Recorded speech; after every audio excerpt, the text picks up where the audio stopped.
I love Valentine's Day. It's not something you have to celebrate, but in the middle of winter, it is so nice to have just something special to look forward to, a little excuse for a party or a get together, or for making your favorite desserts, or having a date night with your spouse. Being intentional about showing the love that you have for the people around you in your lives, and also a great opportunity for your children to learn about how important love is in our world. And especially right now, I am feeling like love is needing to be celebrated. We actually have a wedding happening this week. I'm going to share a few clips from last week. As a family, we went to a children's museum and had so much fun there. So this episode, I just want it to be all about love. I'm just going to take you along as I create a sweet little Valentine's evening together as a family with 2 young kids.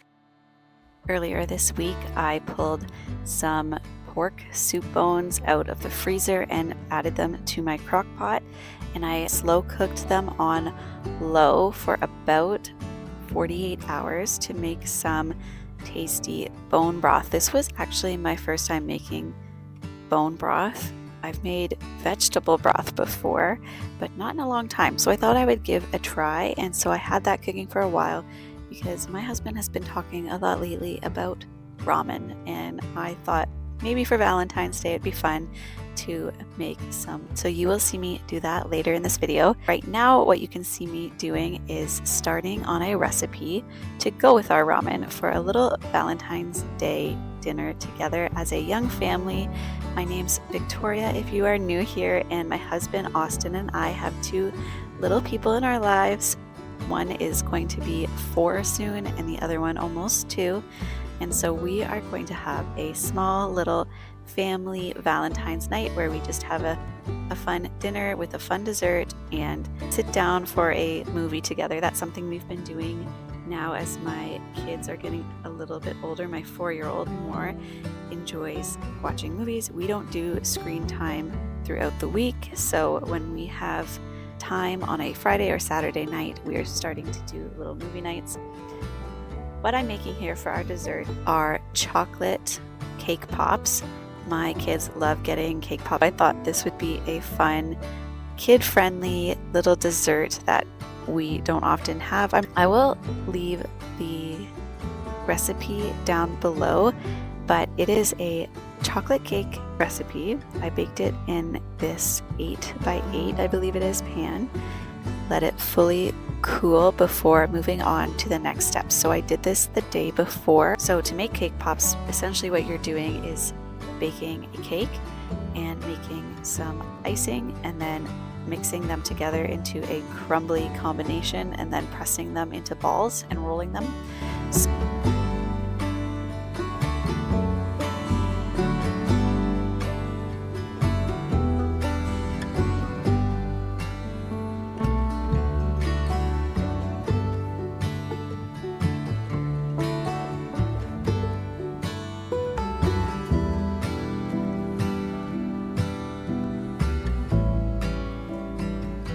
Now you can see me making some icing. I'm going to make chocolate icing to go with our chocolate cake pops.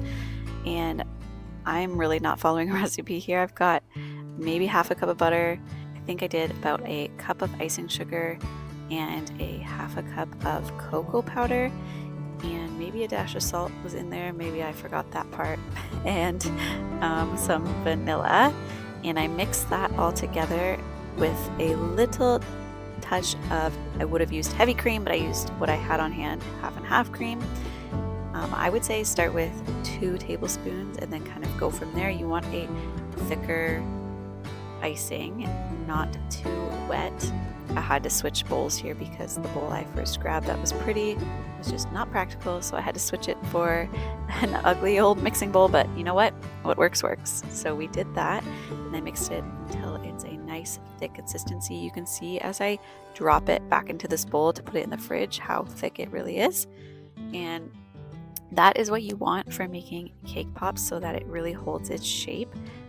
What I'm going to do is take this and put some saran over it and put it in the fridge And I'm going to do the same with the cake. Once it comes out of the oven and cooled, I'm just going to let it sit overnight with a lid on, and just to get nice and room temperature or cool before I mix the icing and the cake together.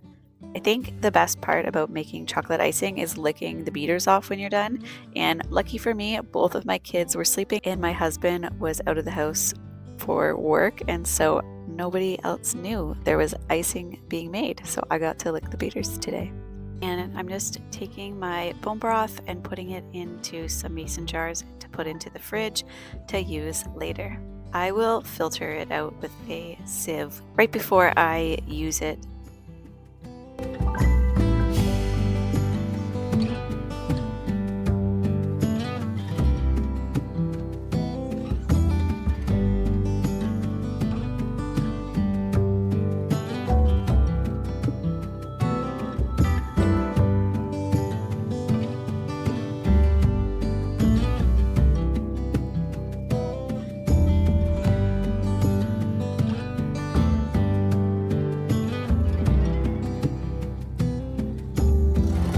It is the next day, and it happens to be a Friday night for Valentine's Day this time around. So I'm going to take my icing and add it to a large bowl and pop this cake out of the pan, which it did beautifully thanks to the amount of butter I put in the dish before baking it. And oh, this cake was so moist. Sometimes chocolate cakes are dry, but this recipe worked so well. It was so nice and moist, and obviously once you add the icing into it, it just makes it that much more moist. And so this is kind of the texture it will be after you use your beaters to mix them together. And it is perfect if you have a cookie scoop like this. You could also use a measuring scoop or just use your hands and create a nice firmly packed ball. Always better firm so it all holds together well. And I put it actually back into my cake pan dish just for the sake of less dishes, and rolled them all in there and then put them out in my garage because it's so cold outside right now. But otherwise I would put it in the freezer or the fridge depending how long I have until I wanted to do the chocolate on top that we're going to add. My husband surprised me with some tulips when he came home from work today. He didn't even know I was doing a Valentine's video, but it was the perfect little addition, and these make me smile. They remind me of spring and keep me hopeful for what is to come.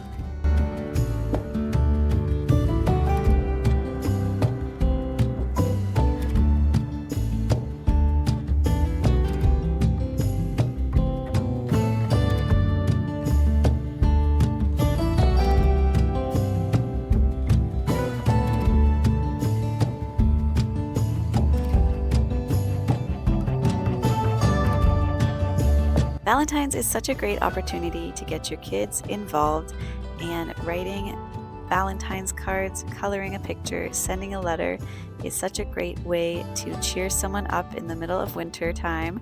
So we took some time this afternoon to work with the classic colors pink, red, and purple, and we colored some hearts and some envelopes that we can write messages in and send to friends and family to show them how much we love them.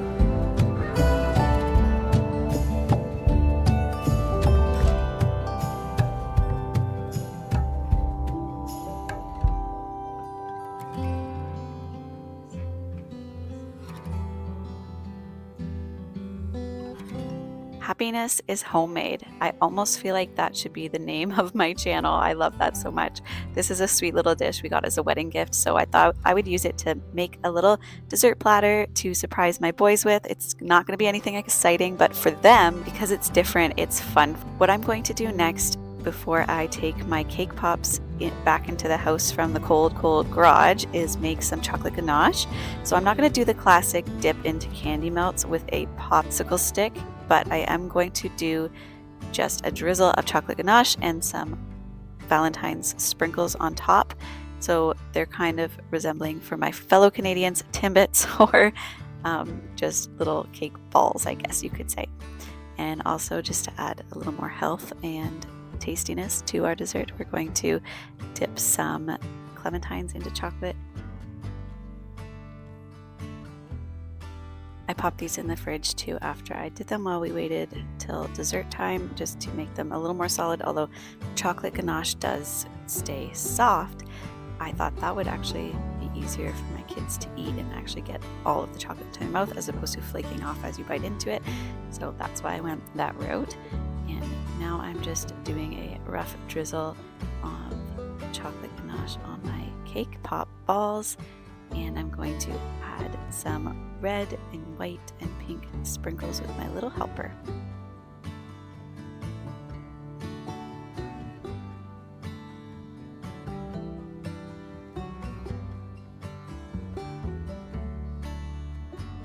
Now is the time to make our ramen for dinner, and I am by no means an expert in making ramen, but I just went really simple. I didn't even use a recipe. I just started by heating up my pork bone broth.